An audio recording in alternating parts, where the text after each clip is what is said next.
Hello, pocket knife community, knife lovers, knife enthusiasts, interested viewers. Folder here. I never owned the original Banter. This knife here belongs to a buddy of mine, and I was actually blown away by it. So just let's get into it. The main difference, I don't have the original Banter to compare the two, but I will tell you the differences, okay? So the main difference between the Banter and the Banter 2, the elephant in the room, is the Banter 2 is a crossbar lock. Okay, so that's the big thing. The Banter was a liner lock.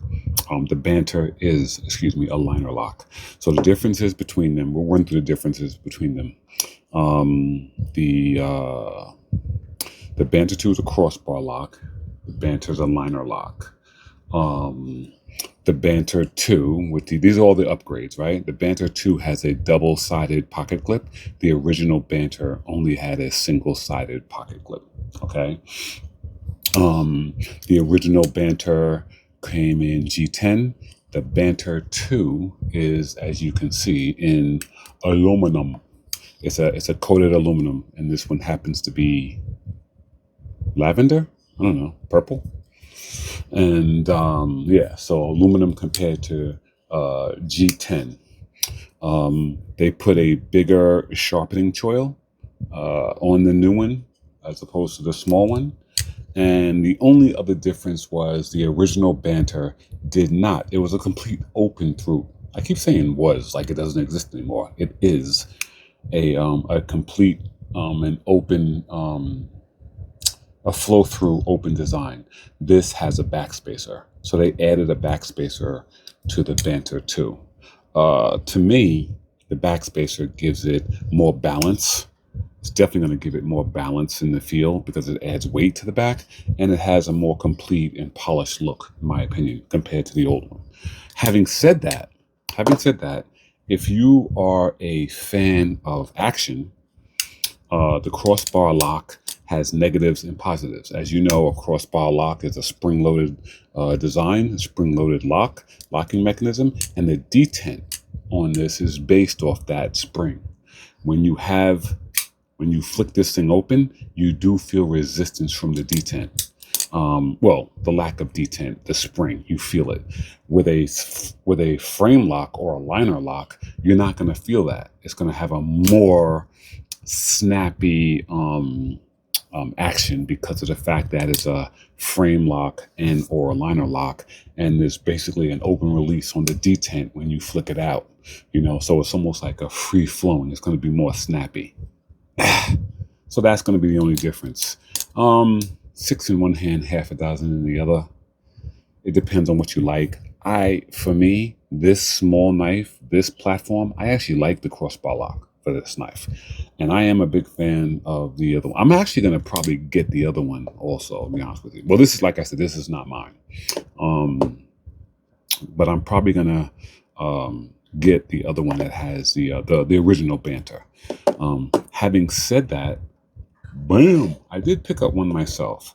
But I think I'm going to actually give this to my daughter, to be honest with you. More I'm thinking about it, I might give it to her. I think she would love this knife. So having said that, I did like the way, so this is a blue aluminum, as you can see, and the blade is not coated, right? It's the only difference between the two. It's just the color of the aluminum. Of course, the hardware is not black. It's more, it's silver hardware on this one, as opposed to the black hardware. You look at the other side, the pocket clip, the difference in pocket clips. So this is all the silver hardware comes in this knife, and the blackout version with the purple handle is with this one. Just all a matter of what preferences you want. So 1, 2, 3, 4, 5, 6.5 inches. And what do they say? Yeah, overall length is 6.6, right. So what do we have here? We have a blade length of just below 3 inches at 2.8, which is good. This knife is a very conservative in its size. So it's gonna have a sub 3 inch blade. Okay. And I love the fact that this is S35VN. I love that. I love that it's a budget knife. It was on sale for under 100, but they go for like 110 or 113 or something like that bucks. So it's not a super expensive knife. And I'm glad it's an S35VN and not in 14C 28N. I'm just glad, and I'm not criticizing 14C. I'm just saying S35 has better edge retention, and for an EDC knife, I like S35 better. So yeah, that's that. This is a country of origin, USA. Of course, it has ambidextrous operation because of the fact that it's a crossbar lock. It is very friendly to lefties.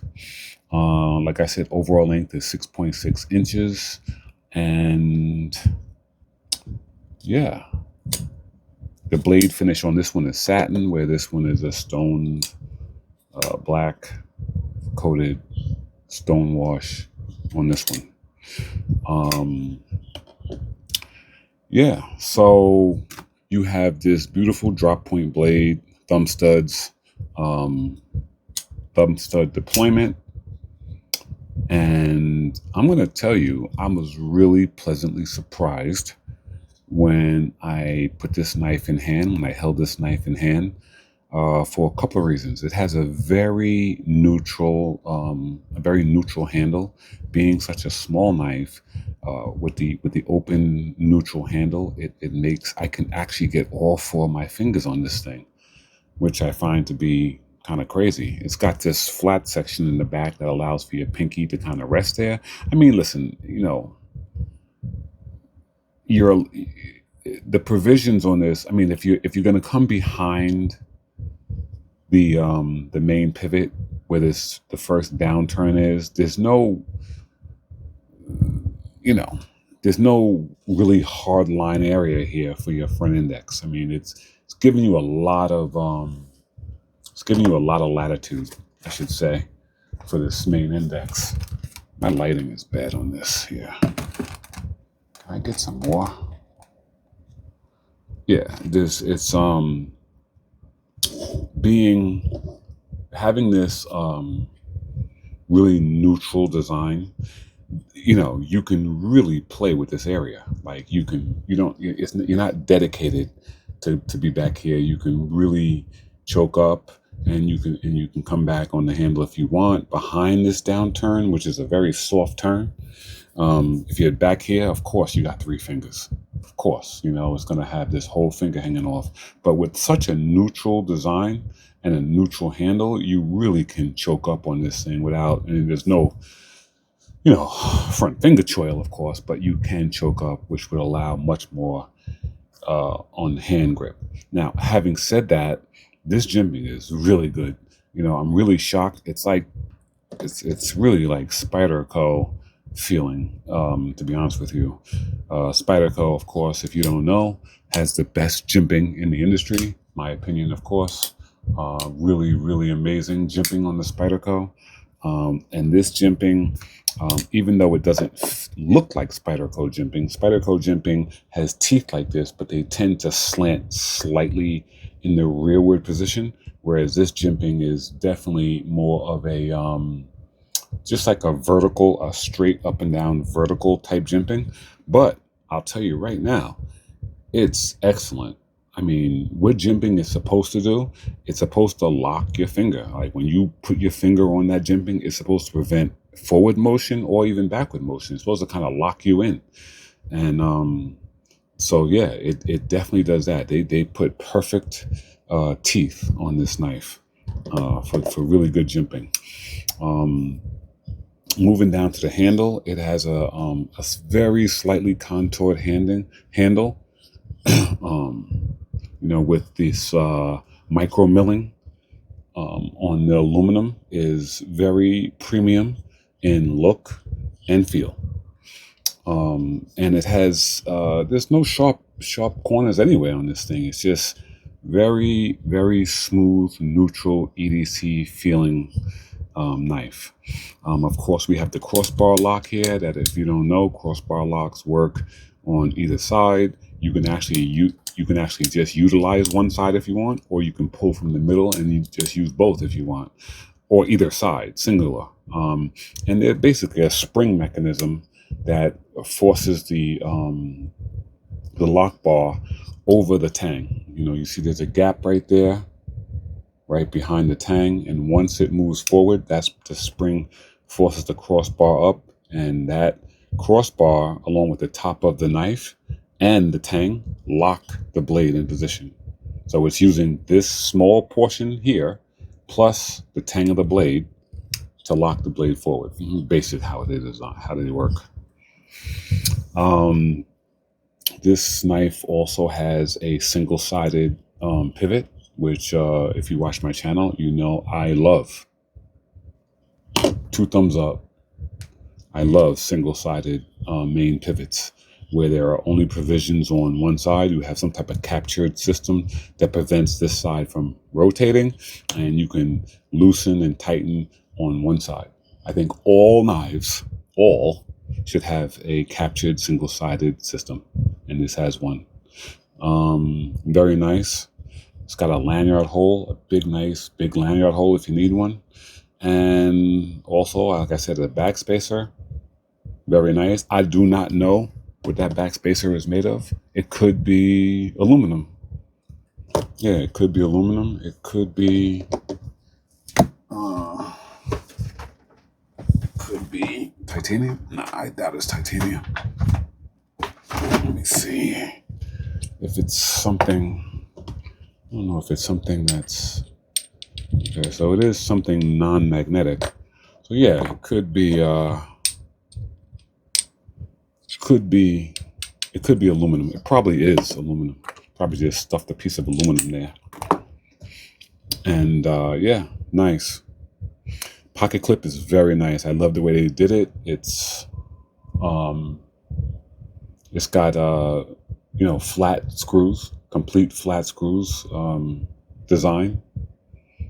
You know, the screws line up really nice with the access hole, so that, you know, that's good quality fit and finish by those screws lining up really nice there. And it's dual-sided. I love that. You know, on the show side, they just put a metal, you know, a stainless steel plate there to cover the area where, if you want to switch the sides. Very, very nice. You know, they just made it color, hardware color. You know, probably got a T8. That's a big T right there. No, it's probably that's a 6. Doesn't look like a, no. It's bigger. This is a 10. So sorry, that's a 10. I think it's an 8. Beautiful. Whew. They put a big old T8 back there. They put a big old T8 back there on the through this little knife with a big T8 sitting in there. It's probably a T8 also with the main pivot. So you just need, you know, you just need one tool for the main pivot and the body screw. Yeah, T8. So you got a T8 back there and a T8 up there. Yeah, figures, you know. We does things well. They really do. You know, yeah. Really nice. Bet you the freaking, is that a T8 also? Yeah, it is. Yeah, even the no, this is a 6. Okay, I'm bugging. Yeah, nah, it's a 6. Okay, well that makes sense. I mean, they're not gonna be able to, yeah. So the pocket clip screws and the plate are 6s, and the but the rest of them are 8s. That's standard right there. Yeah, so that's standard. Good job right there. So yeah, nice, real nice. Yeah, ergos are beautiful. Just feels very good design. The point of the blade lines up with the main pivot So your piercing geometry is going to be fantastic. It's got basically a really high grind here, almost flat, except for the flat section on top. Um, yeah, it's basically got a flat grind, basically. I mean, you can call it a saber if you want, but it's basically a flat grind except for this one little section at the top. So it's going to slice nice. It's going to pierce nice because of where the tip is. Yeah.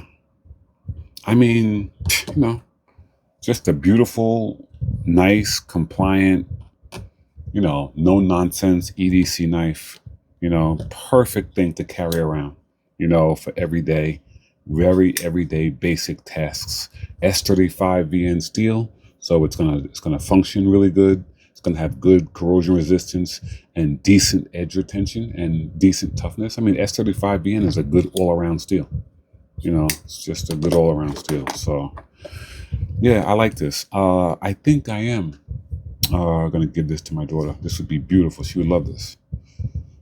So and then this goes back to my buddy. And you guys got a chance to see my quick little review. All right. Listen, guys, thanks for watching. Take care.